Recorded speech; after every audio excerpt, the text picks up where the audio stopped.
Hello everyone. In this video, we are going to talk about the solution provided by AWS called Instance Scheduler on AWS. What it does is it can automatically start and stop the AWS instances, EC2 instances or IaC instances, and probably some Aurora cluster using certain tag applied to them. So I'm going to give you a demo of what it can do. I have deployed an EC2 instance in one of my accounts here, and I have deployed the solution as this one. This is a CloudFormation stack which was downloaded from the CloudFormation template provided by AWS. It is deployed through this code using from this repo. It's in my repo in GitHub. The way it was deployed was it's explained in the README, but now it's deployed, and we're going to utilize this solution to demonstrate how you can automatically start and stop instances. So what we need to know is the parameter called tag name. Grab the value, which is this one, and then on the EC2 instance that we want to manage by that solution, we apply that value as a new tag key.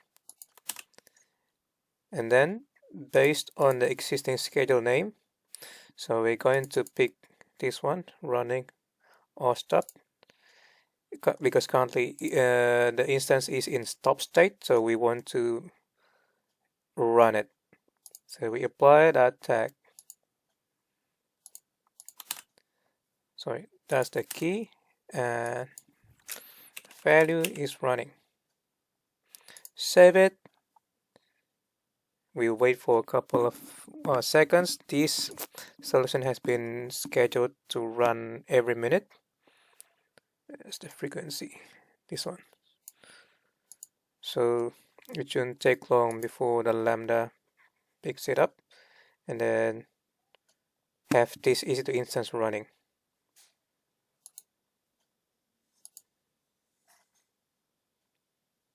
Yeah, as you can see, the state just changed from stop to pending, and it kept refreshing it. Now it's running in state. So that's basically how we can utilize the solution. Now, from the documentation in AWS, you're supposed to have it installed in hub and spoke accounts if you want to have it applied to multiple accounts, but you can also do it in just single account. You can use the AWS CloudFormation console to deploy it, but I like to have things written as code, so even the configuration and the parameters of the code should be deployed through code, which then I can deliver to through CI/CD pipeline. So in this case, I have configured the solution, invoked solution from this code. I'm using Scepter instead of AWS CloudFormation CLI to deploy the CloudFormation. You can also use Ansible if you want to, but I've been using Scepter for a couple of years now, so I find it very easy to work with, especially when you're working with AWS CloudFormation.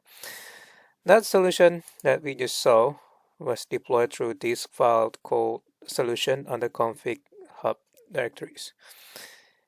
Now, the actual template sits in an S3 bucket owned by AWS.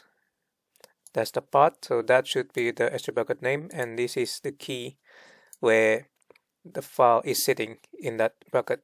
You can also access the same template using HTTP instead of S3 protocol. That should be the full URL of the template. This is a variable which is defined in config.yaml. So not that config.yaml, but yeah, you're supposed to create another config.yaml file under config, and at the moment this is what I'm using to deploy my solution. So let's see how it goes in the actual code in my VS Code.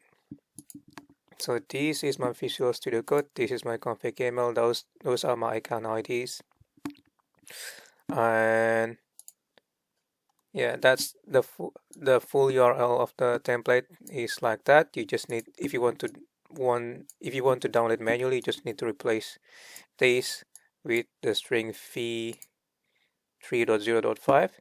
And I also downloaded that file actually, and it's sitting nicely in the templates directory. So you should be able to find it in here. This file. That's the content of that file that you can find, that you can download from the S3 bucket. Now, this solution has some components like lambda functions, even bridge rules and whatnot. And then it will also create some DynamoDB table to manage the scheduling and probably the state of the EC2 instance. By default, this is what you get. These are the schedules that you have when you deploy that solution as it is. And then from the documentation, it is explained that you can have more schedules using scheduler CLI, although it is recommended to manage the schedules by using the IaC, and AWS also provided the CloudFormation template to manage the IaC. That's the sample CloudFormation template. As you can see, it is utilizing the lambda function deployed by the other CloudFormation stack, and you can have many parameters for that for the schedule. It's explained in here, but then the way CloudFormation works is quite annoying if you keep updating the template again and again and again.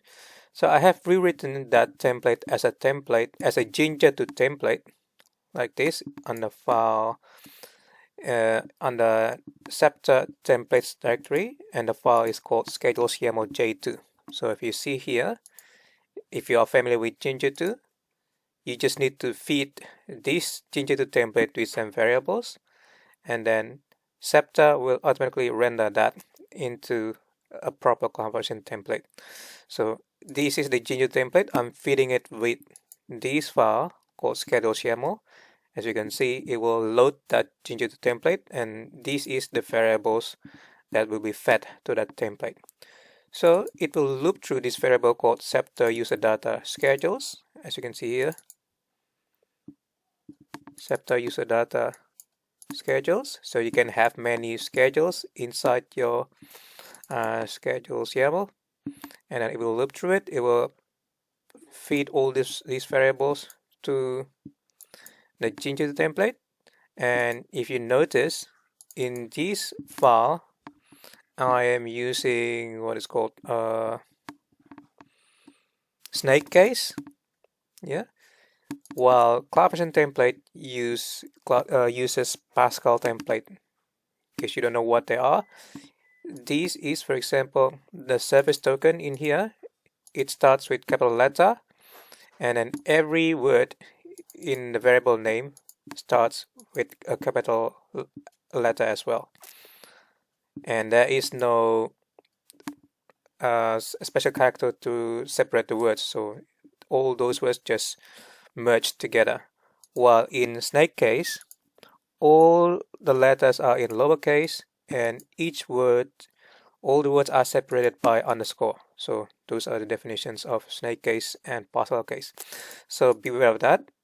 In my Jinja2 template, it will produce Pascal case as expected by CloudFormation, but it expects to have the variables written in snake case like this.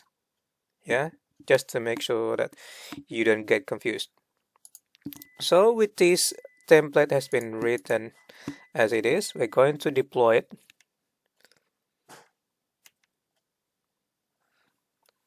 And this is the way I'm deploying my stack using Scepter. I have written the script called deploy7sh. You can read through what options are there available in that script. Going to run it. We're going to see if it will create additional schedules. So this is the current schedules available by default from the solution. By deploying this hub schedules file, have schedules stack, it will create additional schedules.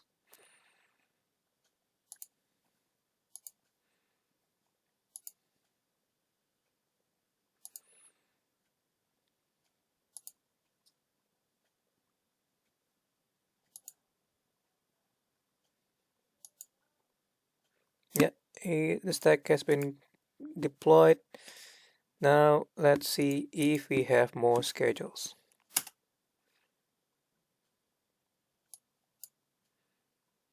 I am using schedule CLI as described in here. Yeah, as you can see, previously we only have running scale up down Seattle office hours, top UK office hours. Now we have additional Brisbane business hours, Sydney stop at 5 p.m. running scale up down Seattle office hours stop. Yeah, and if we want to have more, we can do so by copying this, for example.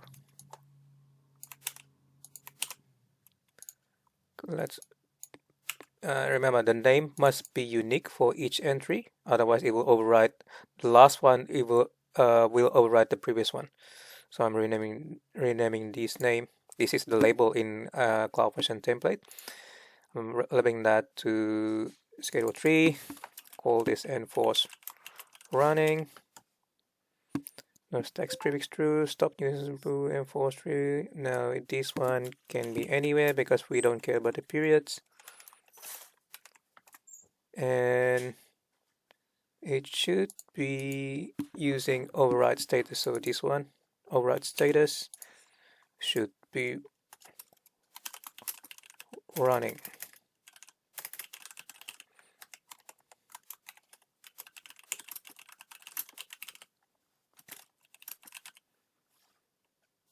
And we're going to make another one, enforce stop. So this is the opposite of enforced running.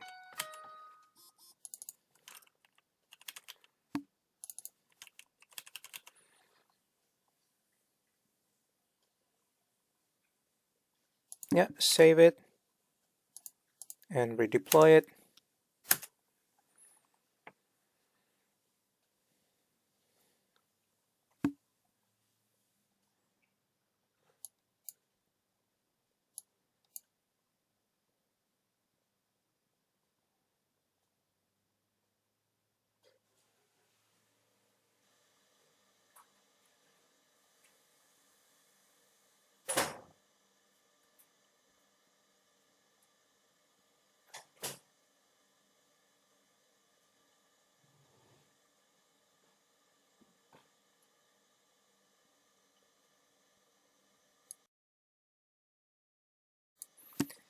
Okay, it's been completed. Now let's see if we have that enforce stop and enforce running available.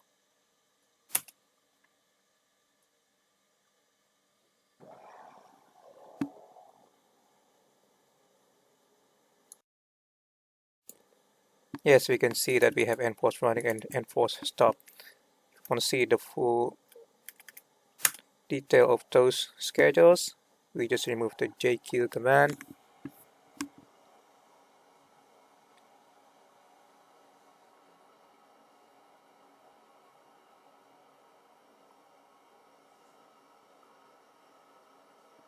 Yeah, this is the enforce stop. It doesn't have the period. It just wants to have everything stopped at all times. And this is enforce running. No periods defined. And it will run the status as running. Okay, so let's go back here. This instance that we have currently, it's in running state. We want to update it to make sure that it will stop all the time. So I'm going to change this to enforce stop. Save. And then within few seconds, it should AWS should try to stop it by utilizing that solution. Okay, let's refresh this instance.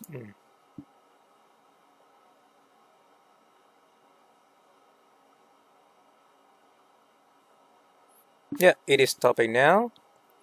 So let's wait until it is fully stopped, and then we'll try to run it manually and see if it will be stopped again by the solution. So let's see if I can try to do that now. Yeah, it is already stopped. Let's start the instance.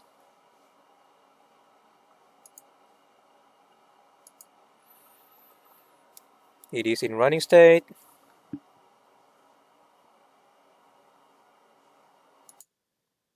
Okay, let's refresh that one. Yeah, see, it is now.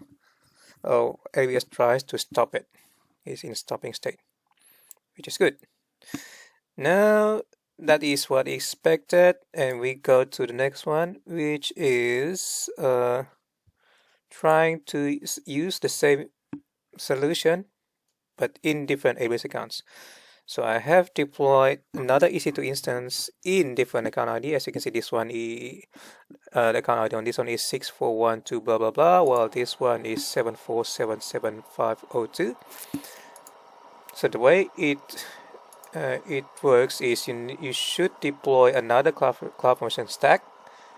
Just read through this documentation. You can do it through CloudFormation console, but again, I'm doing it through my solution here. So I have created another config, separate config that points to that CloudFormation template, which is in this URL. And also I have downloaded the CloudFormation template in the templates directory. So this is the one, the 3.0.5 template. It's called Instance Schedule on AWS Remote v3.0.5 template. And I have prepared the parameters for this template. This is all you need to do. This points to the account ID where I deployed the hub solution. That account ID hub is a variable defined in this config YAML. That's the one. And we're not using AWS organization, although I do use AWS organization, but I'm not deploying it to all accounts in my organization. The solution namespace is defined also in here, so it's demo. If you're going to use these as the base of your work, please make sure you put the correct namespace for your solution, for your installation. So we're going to deploy that to my secondary account by calling this command. At the moment, there should be no stack that called solution in here. Solution.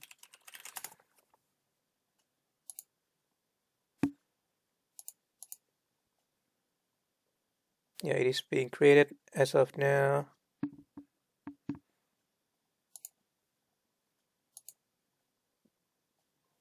There we go.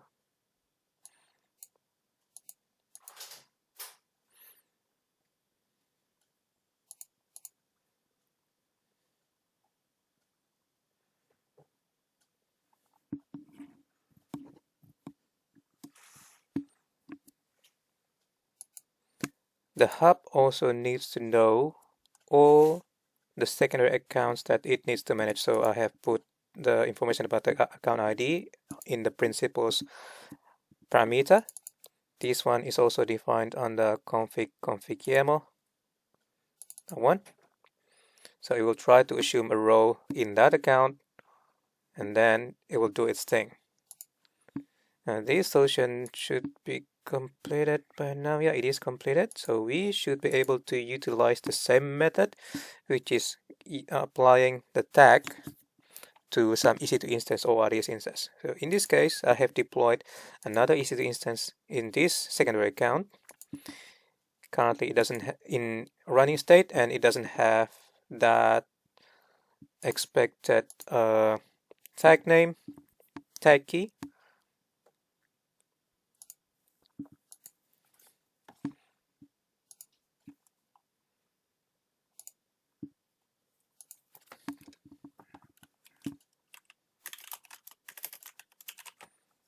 That's the tag key that we need to apply to the EC2 instance. So we're going to create that, and then we're going to use enforce stop, because at the moment the EC2 instance is in running state.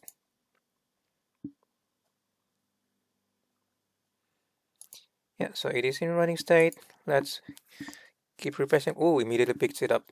Now it is in stopping mode. And that's it. So as you can see, doing this through IaC is very easy. And once you have it written in IaC, you can also invoke it through CI/CD tools. Like, since this is available in GitHub, you probably want to invoke it from GitHub Actions, or you can create it in Code Commit or Code Catalyst and then hook it up with Code Pipeline in order to automatically deliver the code to your AWS accounts. And it's totally up to you. So thank you for watching. Take care. Bye bye.